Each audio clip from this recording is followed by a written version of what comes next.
Hey guys, welcome back. Today I'm in the bunker with my good friend Eric from Iraq Veteran 8888, and we're going to talk about something that's of interest to both of us. So we came down to Georgia to do some shooting, and Eric had recently picked up a Scar 20. Eric, tell us a little bit about that rifle. Okay, well, I've really been following the 20S since it was originally announced, and I know we did an early SHOT Show video from way back in the day where I was, goo-gooing and gaga over this particular rifle. You guys are probably familiar with the 17S. That's the 16.5-inch version of the 308 Scar, what I guess we affectionately call the Scar Heavy. I guess this would be a Scar Heavier because it's a 20-inch barrel Scar, and a lot of people, when you start running into the Scar, a lot of people complain about that kind of short forend. You know what I mean? You don't have a lot of real estate. I know companies like Midwest Industries and a few others. I think Kinetic Dev Yultor, Group. Kinetic Gun Group. Those guys make extension rails for the SCAR 17 and 16. The 20S, you can see, is just one big homogeneous billet with one continuous rail across the top. So you've got plenty of rail space. That's to accommodate your clip-ons and things like that if you want. You can see they left this big area open in here so you can get to the gas system. And you got a quad rail all around. We did a full review on this particular, I hate the word review, but we did a full video on this particular gun. If you guys want to see it, it should be up now. Maybe Tim can put a link in the description box below. But I just like the idea of a 20-inch Scar. You're getting a little bit more velocity. This does have a slightly heavier barrel profile than the 17S. And I just have always thought it'd be a really cool rifle to play around with. They're just so accurate. Yeah, and these things relatively recently hit the market. I know at Copper we've seen a couple come through for customers. I've had a chance just to touch one and run the bolt and dry fire. It has a Geisley trigger in it, and if I'm not mistaken, Yes. so it's got a really nice trigger. And I was interested in the gun, but the price is a little bit off-putting. But I like it conceptually until I had a chance to come down here and shoot yours, and now I really like the thing. Yeah. I mean, it's really interesting. Now, if you guys go back in the archives quite a ways, you're going to find a video on this rifle. Let's bring this one to the foreground here really quick. And this is my MR762A1 LRP. And this rifle has been on the market for a while. It's loosely based on the G28, and I can say that because it has a G28 stock on it, and that's about where the similarities end. But other than that, it's pretty much a garden variety 762A1.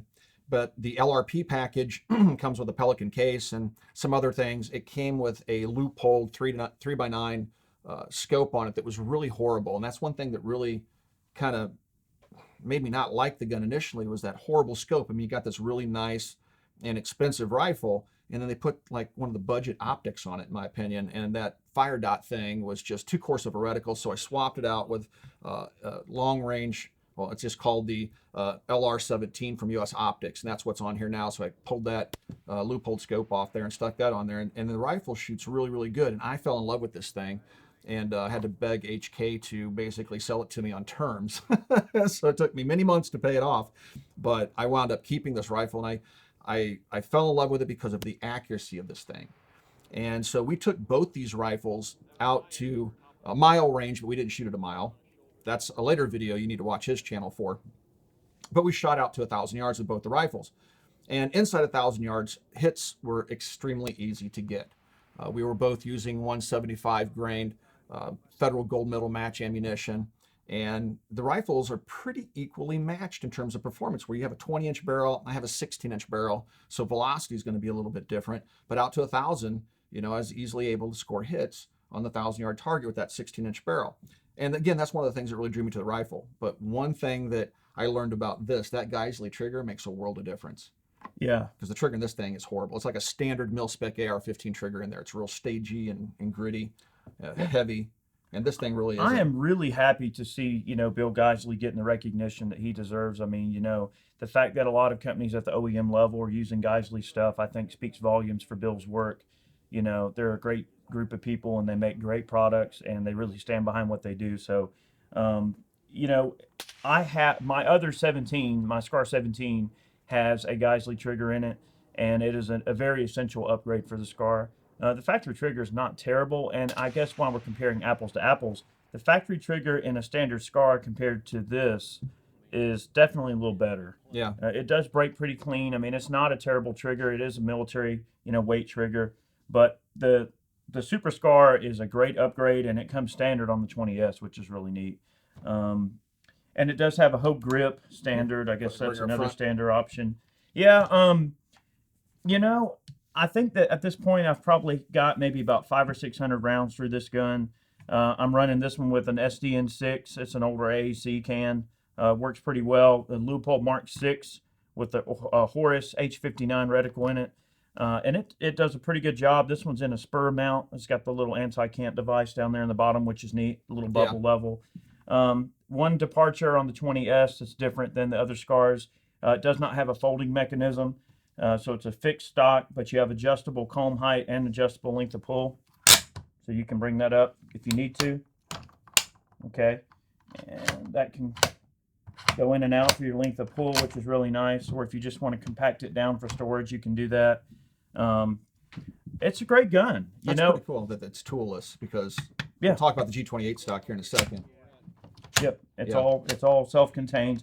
One quick thing I want to mention about the Scar and really a lot of FN products in general. One complaint, and it's a very mild complaint, but I really hate that the parts availability is so spotty for these guns. I've gone through multiple sources trying to get extra extractors, maybe an extra bolt, extra firing pins, small terminal components. Sometimes things fail. Charging handles. I know Mr. Guns and Gear, Mike over there, had told me that he had a problem with one of his Scar charging handles snapping off. Really? Yeah, and recoil force. Remember, guys, this is a humongous piece of reciprocating mass. The Scar is known to beat up optics big time. You got to run a good optic on a Scar. But the carrier on this thing is just a humongous piece of mass. And you got to think, the little stud that holds that charging handle in is not very thick. No. Now, they hold up really good, but there have been noted failures of the charging handle, and it is really hard to find parts for this gun. And if you call up a company like them and say, hey, I want 3 extractors, an extra bolt, a couple of firing pins, and a couple of spring kits, they act like you're crazy, like you got to be some military armor to buy that.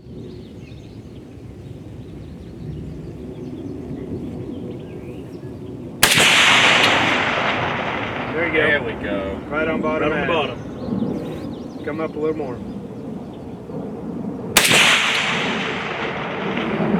All right, bottom edge. Bottom right edge. Come up about a third of a plate.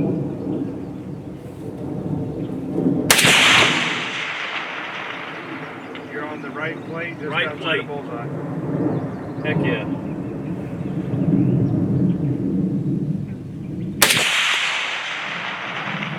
Just outside 11 o'clock on bullseye on right plate. This one is 16 inch. So let's talk about here real quick. Please do. Get your stubby magazine out of my way. I know. All right. So back to the LRP. So this gun is extremely ergonomic. It has this, really comfortable, kind of almost spongy grip on it. But the G28 stock is, you can adjust the cheek comb as well, but you have tools. It uses a Allen wrench. You have a dial here to adjust length of pull if you want, but you also have the ability, just like a standard AR-15, if you pinch right there, it can pull. You'll see it kind of right there in the front, right there by your index finger. It's not intuitive. Here. No, it's not. So you reach right there and you pull. Oh, I see. Now notice how the stock extends and the cheek piece stays. See how it's spring loaded? What? So it's kind of weird. But that's the G28 style stock that's on here. But it makes the gun extremely ergonomic and easy to shoot, despite the fact that the trigger is really atrocious. But that can be remedied, right? You can always put a better trigger in the gun. So the newer ones of the rifle actually have that proprietary HK Keymod type stuff. So this is an older rifle, obviously, and it has the quad rails on it. And this is the rifle, or a variation of this rifle, which was adopted by the U.S. Army for their designated marksman's rifle. The CSAS program, or the Combat Semi-Automatic Sniper System, I think it was, is what CSAS stands for. They adopted it, and the Marines were looking at adopting it as well. I don't know if they actually did, but the SCAR 20 was adopted by SOCOM, if I'm not mistaken. Yeah. So Special Operations are running the SCAR 20. So both of these are technically military service rifles here in the United States. They are. Or variations of these rifles. So that's really, really interesting. That's what drew me to this. And that's why I'm running the OSS can on here, is because the OSS can, it plays nice with the HK's gas system. It has a short stroke gas piston in it, and it doesn't overgas the system. So I don't need to have the ability to switch the gas regulator to, suppressor settings. I just, with the flow through technology, it doesn't overgas the system. The bolt carrier velocity doesn't go up, and you don't get a bunch of gas and stuff in your face from it. And I think HK says if you use anything other than an OSS on it, it would void the warranty on the LRP, because it was kind of designed to go with the OSS can. And this is not the CSAS rifle, but the CSAS rifle does have the OSS can on it. Interesting. So yeah, it's an interesting setup, and I think these two rifles are pretty competitively priced. They're both ridiculously expensive. About how much is the SCAR 20 going for now? I think I paid $38 for this one. Okay, so that's not that bad. This one I want to say I got from HK years ago for right around $5, but it came in a hard case and stuff like that.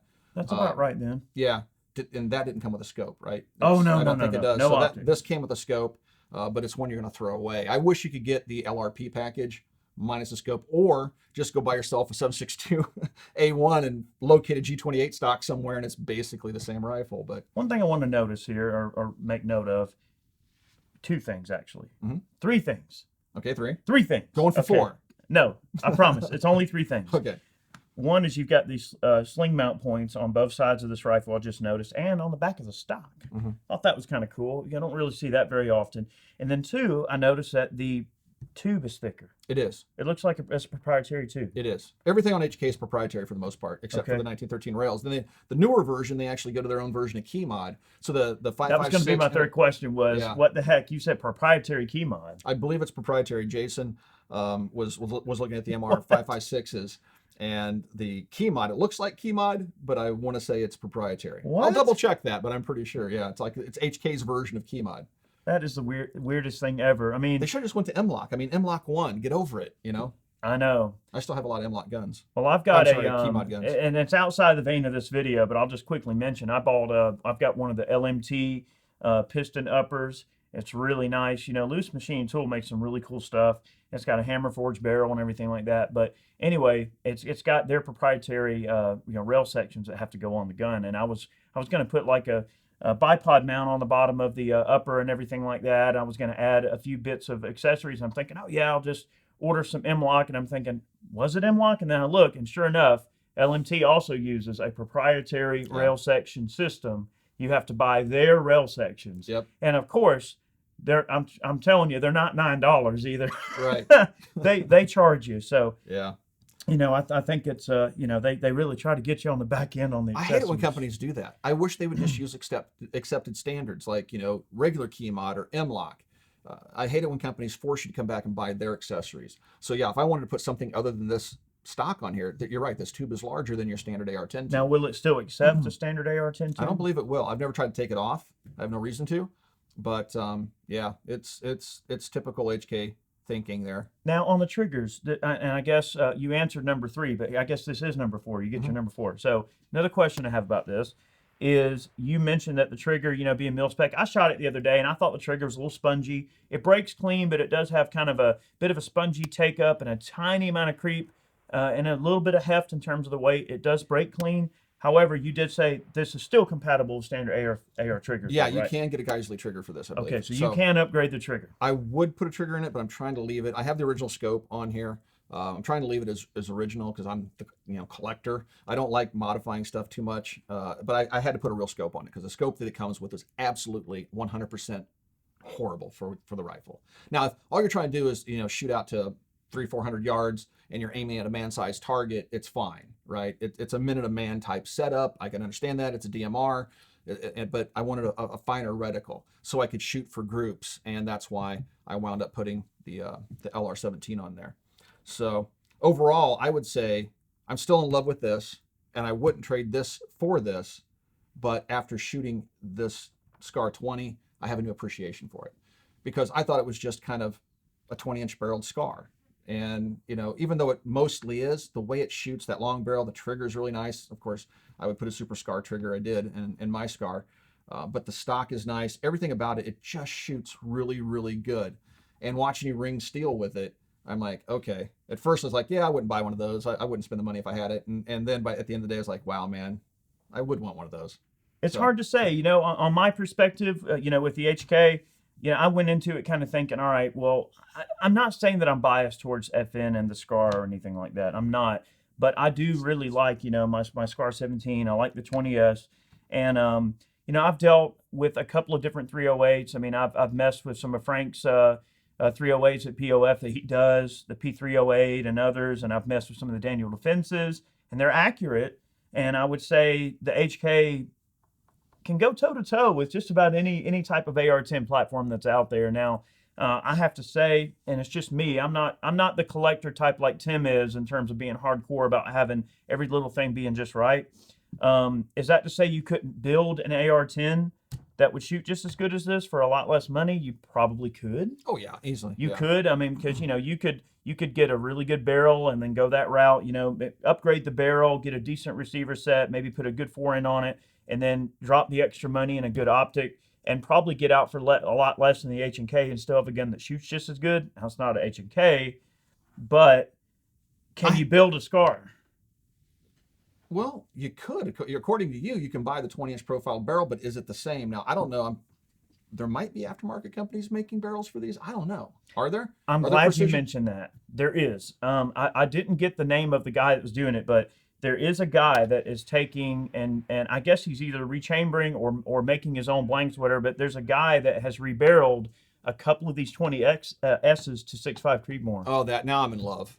That I Yeah. would want. That And I would want. I think I don't even remember the guy's website. I feel like a jerk, but if you go on there and look at the photos, he was showing some groups at like I think a 900 or 1,000 yards that were pretty Sub-minute. respectable. Oh Yeah. yeah. So I would say both of these guns are minute guns. I mean, occasionally get sub-minute, occasionally go over a minute by a little bit, but shooting quality ammunition out of them, they're easily 1-minute guns. So in that regard, they're pretty evenly matched. And if you want to get something that shoots as good or better than this, and the reason I fell in love with this is because I've shot a lot of AR-10s, and if you get on the internet forums, everybody's gun is half minute gun, right? Oh yeah, man, my gun shoots 25,000 shot groups, and it's always a quarter of an inch, and blah blah blah. I mean, everybody just I caught the biggest fish stories, right? That's what right. you get on the forums. The reality is most AR-10s I've shot throughout time are nowhere near 1-minute guns. They're just not. And so when I shot this and it was consistently hovering at a minute over and over and over again with factory ammunition, that's what caused me to fall in love with it. But you can go out, George from GA Precision, the Gap 10. I think it comes to market a little bit less than this, and it'll shoot as good or even better. So there are other alternatives out there. This one, I just fell in love with. So, I think it's also accuracy expectations. A lot of people tend to buy in, I believe, too much into the whole, oh, it's got to be a half-inch group, it's got to be a minute or better, or everything. And what the argument I try to kind of pose to people is, well, can you consistently shoot a gun into a minute? You know what I mean? Some The human shooters can't factor, even. yeah. Yeah, when you start factoring in the human factor, I mean, there's some shooters that even the best rifle, they're just not going to be able to shoot it in less to an inch anyway. And there's all these people that get hung up over, oh well, I cut a third of an inch group with my 308 the other day. Okay, that's great. Were all the groups that size? no. Everybody That's the gets cherry lucky picking. and cuts a nice group every now and then. And I think that's only so much of the performance aspect. I think that there's the part of that chain of accuracy involves you too, and you have to be consistent too. You take a truly good shooter that gets behind a gun, and it seems like they always shoot really good. Like Jerry, I can hand Jerry just about any gun, give him a couple of shots with it, and Jerry Mitchell, you better believe after a while it's just going to be a part of him, and he is the consistent factor in every platform he gets behind. So some shooters just define the platforms that they shoot. Yeah. And I think it's important to remember that no amount of gear or no amount of fancy stuff is going to replace good skill and practice. That's the biggest factor, Behind a obviously, gun. is the trigger puller. And one other limiting factor would be factory ammunition. Even the best factory match ammunition, you're going to have those outliers that you'll shoot a perfect, 1-inch group, and then out of nowhere you'll get that one flyer. Everything broke fine. The trigger broke fine. It felt like a good shot, but that round goes an inch off in one squirrely direction, and that's just factory ammo, Mhm. right? So there's those inconsistencies there too. So yeah, I think overall these rifles are very evenly matched. I had a great time going out to the range with you. We shot at a really cool place where, again, we had up to a mile. These we kept inside of 1,000 yards, but it was a wonderful day, a lot of fun. I learned a lot about the SCAR 20, how it shoots, and it gave me a newfound respect for it. And now all I got to do is sell a kidney and, I can have one. Or a finger, yeah. Or a finger. There's a story about that coming. But anyway, Eric, I really appreciate you having us out, man. It's been an awesome past few days, minus this, but that's not his fault. And yeah, guys, if you would like to support us here at the Military Arms Channel, a great way to do that is to go to the link down below, go to our Patreon page, and consider becoming a Patreon supporter. We're 100% supported by our viewers. Eric, is there anything that you'd like to say? Thanks for having me on the channel, Tim, and I really appreciate all of the support from everybody that watches our channel and supports us directly or indirectly, and appreciate you giving me a chance to be on the channel. Check us out if you haven't. Go over to Iraq Veteran 8888. Subscribe if you haven't. We'd love to have you. Lots of random stuff going on, and thanks for having me, Tim. Well, thanks for having me out. Guys, we'll talk to you soon.